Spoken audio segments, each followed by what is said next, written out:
There's an island on Earth so unclear even satellites can't get a clean shot of it. It's blurry on Google Maps. Governments have banned people from going there because everyone who visits meets the same thing, an arrow. This is North Sentinel Island, part of India, smaller than a big city, but the people living on it haven't spoken to the outside world in 60,000 years. In 2006, two fishermen accidentally drifted ashore. They were never heard from again. In 2018, a traveler landed there to preach. His body was never recovered. So who are these people? Why do they kill everyone who lands? And why won't any country, not one, even send soldiers to this island? The answer is stranger than you think. And by the end of this story, you might realize the people we call primitive are far smarter than we ever gave them credit. Let's get into it.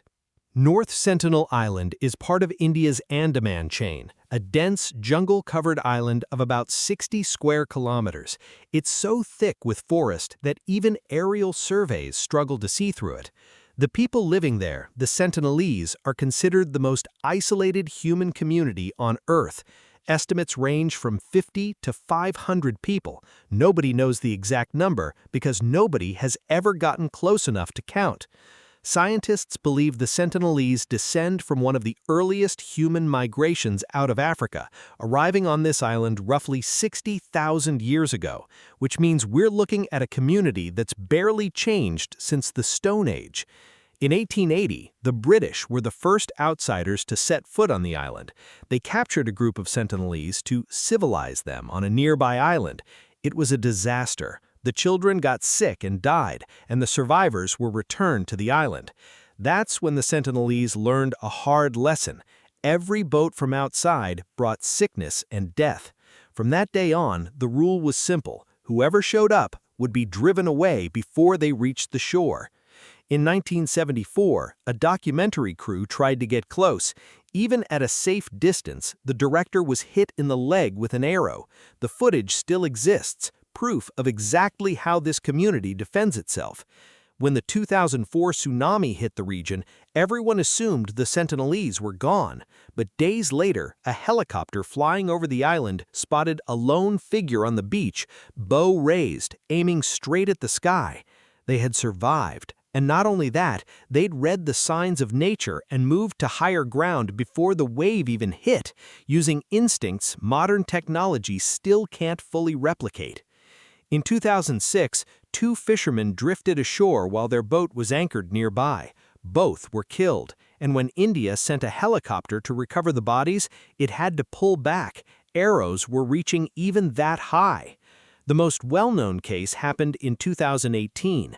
A young American named John Chau traveled to the island illegally, driven by his religious beliefs. He paid local fishermen to drop him near the shore at night. The moment Chau reached the island, he was met, but not the way he'd hoped. The fishermen, watching from a distance, saw him go down. His body was never recovered. Even the Indian government decided the retrieval was too dangerous to attempt. The story made headlines worldwide, but the real question was this: why wouldn't India, a country of 1.4 billion people with a full military, send troops to an island with maybe 50 to 500 people on it?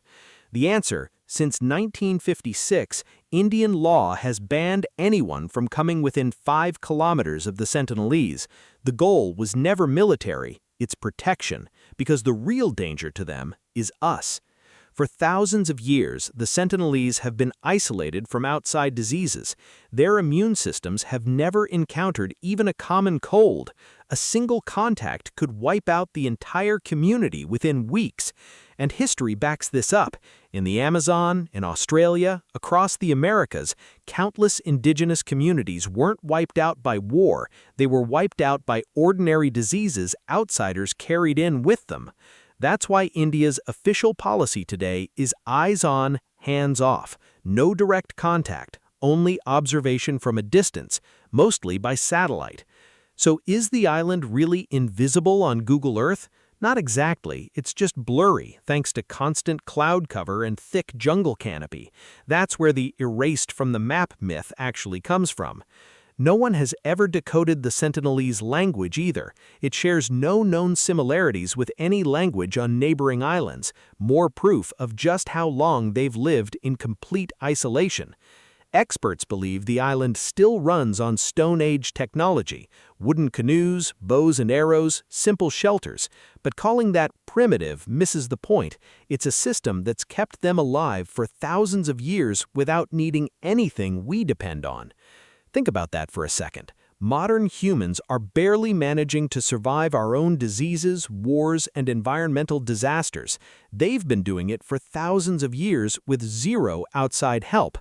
Scientists have long debated the ethics of it. Should we make contact and try to understand them, or leave them completely alone? So far, one answer has won out: leave them alone. Today, North Sentinel Island might be the last truly untouched human community on Earth. No phones, no roads, no borders, just ocean, forest, and a tribe. And maybe the strangest fact of all, in a century where we can launch humans into space, there's still an island a few kilometers off the coast we can't set foot on. Sometimes the biggest mystery isn't on some distant planet, it's hiding right next door. So, do you think India can keep this policy forever? Or will this island eventually be discovered too? Let me know what you think in the comments. I'll keep bringing you the strangest, least known facts on Earth on this channel. If you enjoyed this one, hit subscribe. See you in the next strange fact.